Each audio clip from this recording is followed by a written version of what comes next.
Good morning, scholars. Today we're going to continue through Pharr's Homeric Greek, a book for beginners, with Lesson 8. Lesson 7 is a review chapter, and it basically assumes that you have learned the endings for kalos, kale, kalon, that is the combination of the first and second declension endings of nouns. And it also assumes that you've learned the inflection of the present indicative of omega verbs.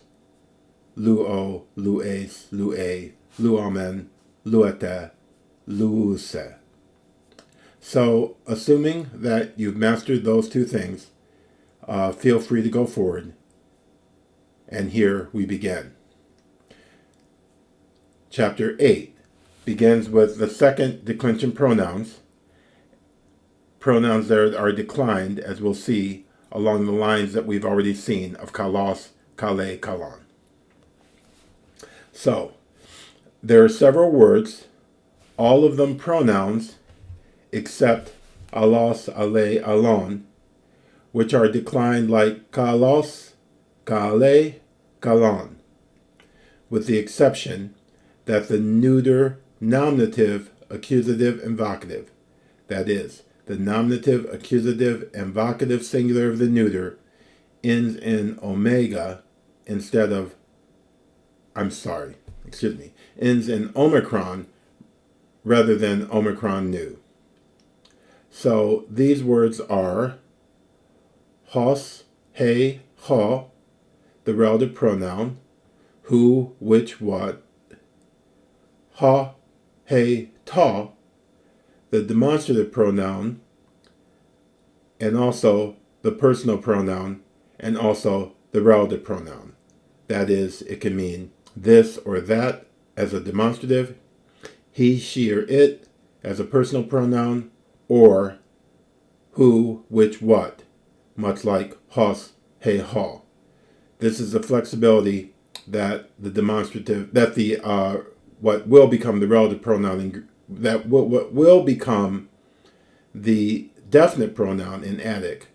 This is the flexibility that it has in Homer, that it's not really a definite article, but rather a demonstrative, personal, or relative pronoun. Next you have kεῖνος or ekεῖνος, which is a demonstrative pronoun, and you have αὐτός, αὐτέ, αὐτό, an intensive pronoun, meaning self, himself, herself, itself, and in some contexts, the same. And then you have ἀλλός, ἀλλέ, ἀλλό, which is not a pronoun, but an adjective meaning other or another. So, ἀλλός hippos is another horse, or the other horse, ho, ἀλλός hippos. So the real memorization that has to be done, 35, learn the declension of these words. So again, if you have mastered the declension of kalos, kale, kalon, there'll be very little problem with this material. So again, as Pharr presents the demonstrative pronouns, a demonstrative pronoun is one that points. Demonstrare is to show or to point. So a demonstrative pronoun, number one, ekεῖνος, o, points to something that is remote from the speaker. Whereas two, ha, he, ta, differs from οὐτός, ekεῖνος, and hode, in that it usually marks a contrast in objects, but does not distinguish them as far, near, present, or absent. Number three, the compounds of ha, he, and ta are used of something near the speaker or something associated with him. Number five, ha, he, ta, in addition to being employed as a relative and as a personal pronoun, is used to mark a contrast. So I can go hode homen, hode, homen, the one man, the other man, and mark contrast. Number 6. Αὐτός, in all its cases, regularly means self, but at times may mean same. It is regularly intensive and is used especially to contrast a man or an object with other less important details, as clothing, weapons, appurtenances of various kinds. And we'll see what that really boils down to by an example later. But this is just an overview. So, to begin with the relative pronoun, who, which, what. I love the girl who wears the red dress, etc. Used in relative clauses. You have hos, he, ha, who, hes, who, hoi, he, hoi, hon, hen, ha, etc. And like I say, I display the dual forms here, but I would concentrate on learning the singular and the plural. So the plural, hoi, hi, ha, hon, hon, hon, hoise, hese, hoise, hus, has, ha. And notice the rough breathing that accompanies all of these words. Now, Homeric, ho, he, to. The most common pronoun, ha, he, to, used regularly as a definite article in later Greek, is usually, in Homer, employed as the demonstrative, but sometimes as a personal or as a relative pronoun in Homer. It declines as follows. Ha, he, to, and notice the introduction of the tau. Ha, he, to, tu, tes, tu, toi, te, toi, ton, ten, to, hoi, hi, ta, ton, taon, ton, toise, deise, toise, tus, tas, ta.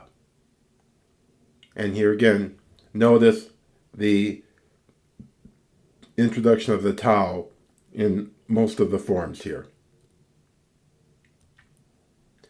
Again, ha, he, to, and Homer. This is Smythe. From Smythe, section 1100. In Homer, ha, he, to is usually a demonstrative pronoun and is used substantively or adjectively. It also serves as the personal pronoun of the third person. So we have these examples. Alato, daumazdo, alato, daumazdo, but I marvel at this. Okay, to is this.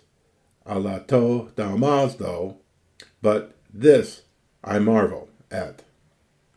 And then the second example, ton lo betera ebes bolon.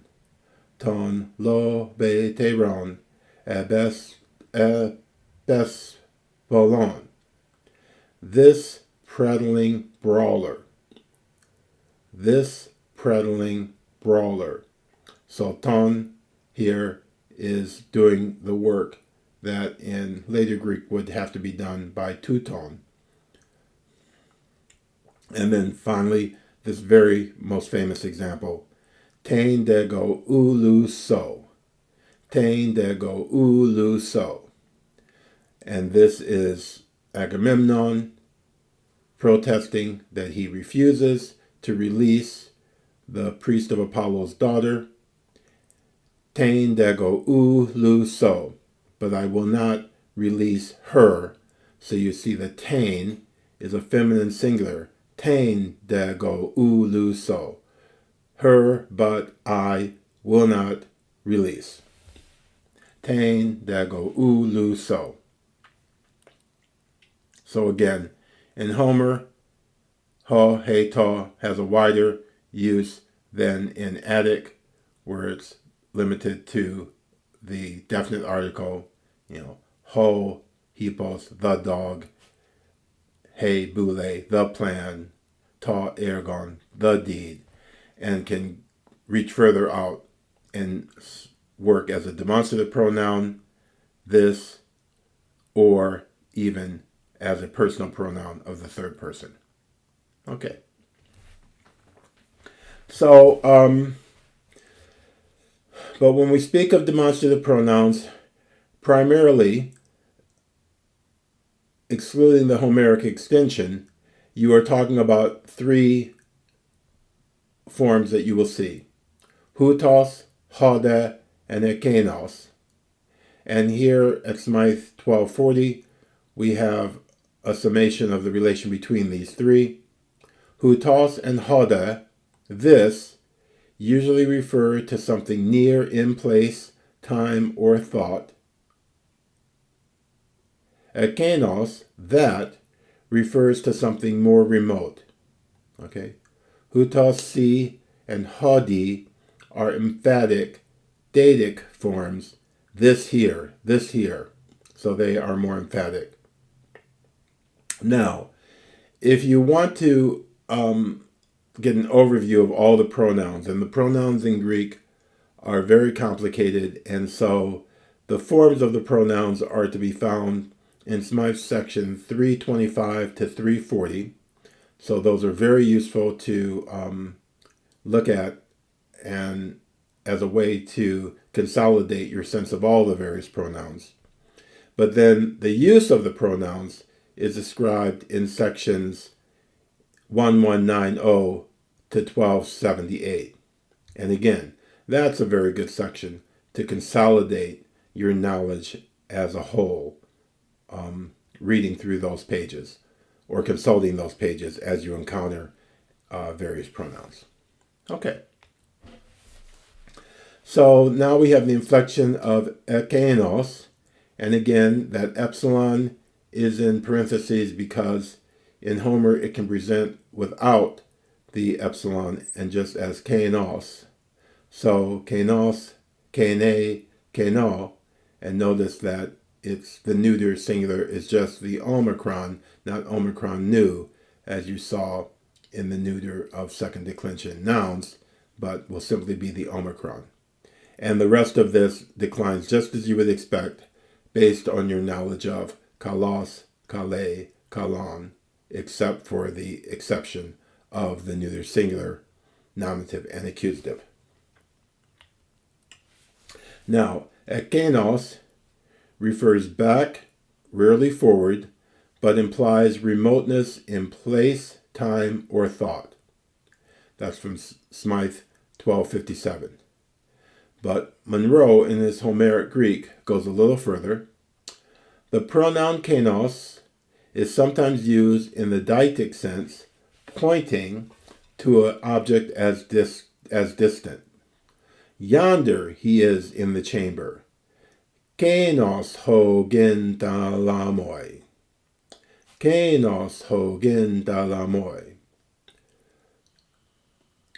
Ares there is Ares at his side. Kai nun hoi para kεῖνος Ares. Kai nun, and now, hoi, to him, para, beside. Kεῖνος Ares is that Ares. So too of an absent object, thinking of that absent one, the unhappy, Odysseus. Kainon o iomene ton kamaron. Kainon o iomene ton kamaron. Thinking of that absent one, the unhappy one.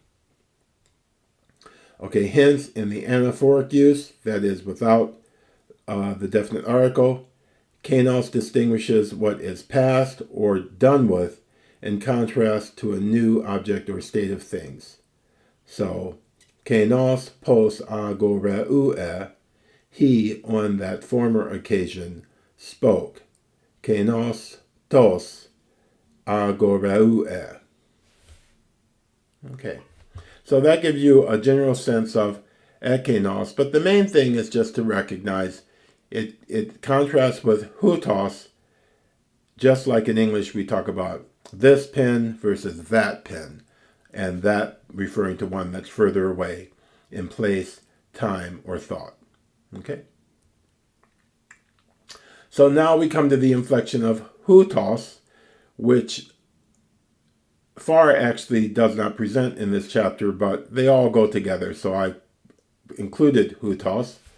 And οὐτός is a bit tricky in its declension because, as you see in the singular across nominative, οὐτός haute τούτο.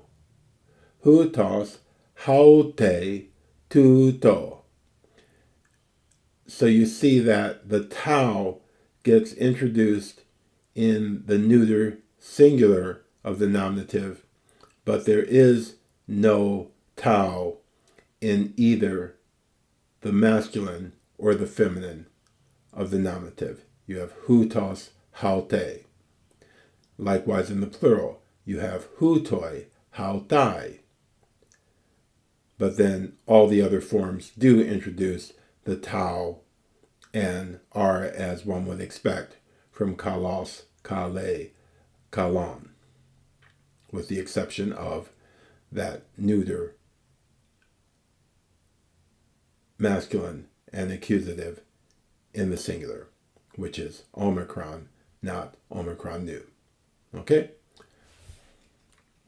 So, as for the use of οὐτός, from Smythe first, the demonstrative pronouns are used substantively or adjectively.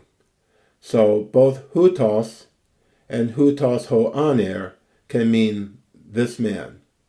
You can talk about οὐτός, this man, or οὐτός ho aner, and where it's being used adjectively. Now from Monro, the pronoun οὐτός is not infrequently datic in Homer, expressing an object that is present to the speaker, but not near him or connected with him. Hence, it is chiefly used like iste in Latin, of what belongs to or concerns the person spoken to, or else in a hostile or contemptuous tone. Instances of the former use are Aphraines menelae diotrepes, udetes sacre tautes aphrosunes. So tautes is our genitive singular feminine form of οὐτός haute τούτο, and this translates, you are out of your mind, divine reared Menelaus, nor is there need of this senselessness of yours. Okay? Udeti sacre tautes aphrosunes. So this is what belongs to Menelaus, of this senselessness of yours, because Menelaus is about to do something that Agamemnon considers silly, that is, answer the challenge of Hector to single combat. Okay, the second example. Tis doutos kataneas anastraton ergeai oios. Tis doutos kataneas anastraton ergeai oios. Who are you here coming alone among the ships and the army? So here again, this is idea that this person is behaving in a way that is somewhat odd or questionable. Who are you here coming among the ships and army? And I forget exactly what the context of this quote is. I apologize. Okay, so moving on to the intensive pronoun aŭtos. Again, the endings are pretty much as you would expect from kalos, kale, kalon, with the exception of the neuters in Omicron. So I'll not belabor them. But αὐτός, αὐτέ, αὐτόν. Αὐτός is used as an adjective and as a pronoun. It has 3 distinct uses. This is from Smythe 1204-05. First, it is an intensive adjective pronoun. It means self, like Latin ipsa. 2, as an adjective pronoun, when preceded by the article, it means the same, idem in Latin. And 3, in oblique cases, as the personal pronoun of the third person, him, her, it, them, like Latin eum, eam, id, eos, eas, ea.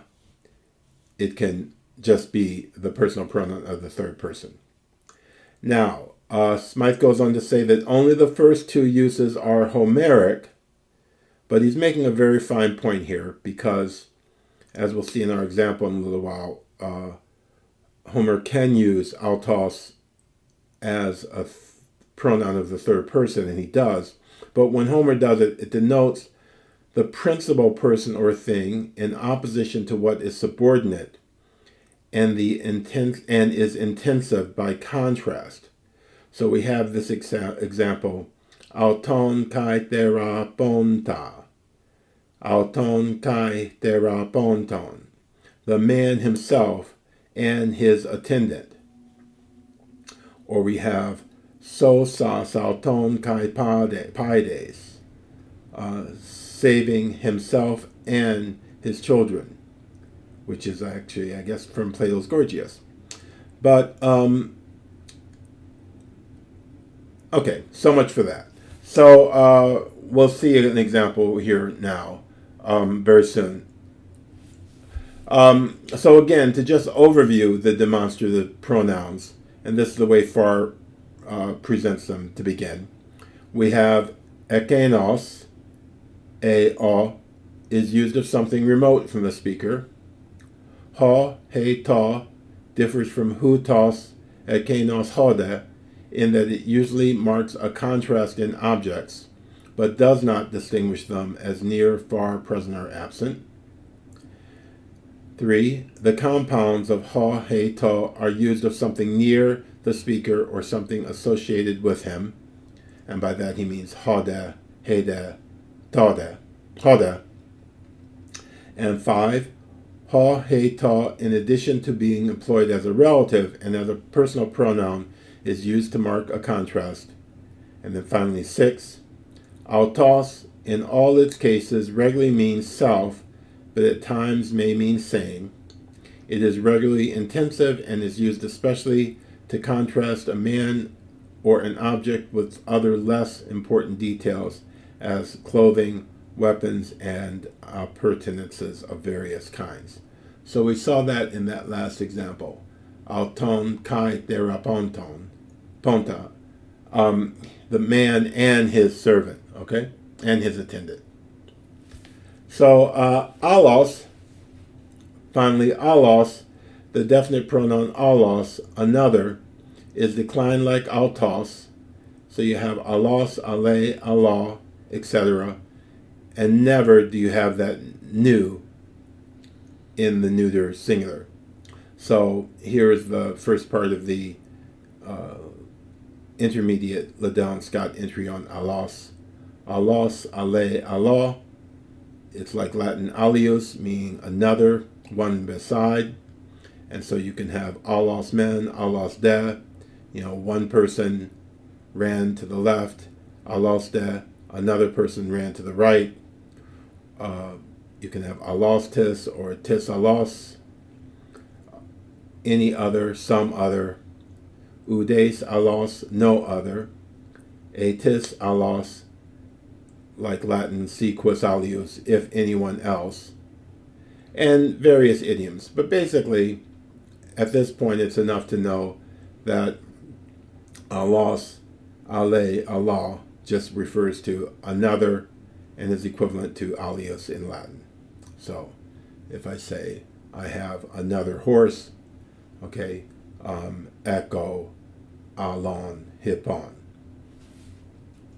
Okay, that should be it. So have a very good day and study hard. If there are any questions, ask them in the comment box, and I look forward to continuing these lessons. Thank you for subscribing and for caring and being interested in ancient Greek. Goodbye.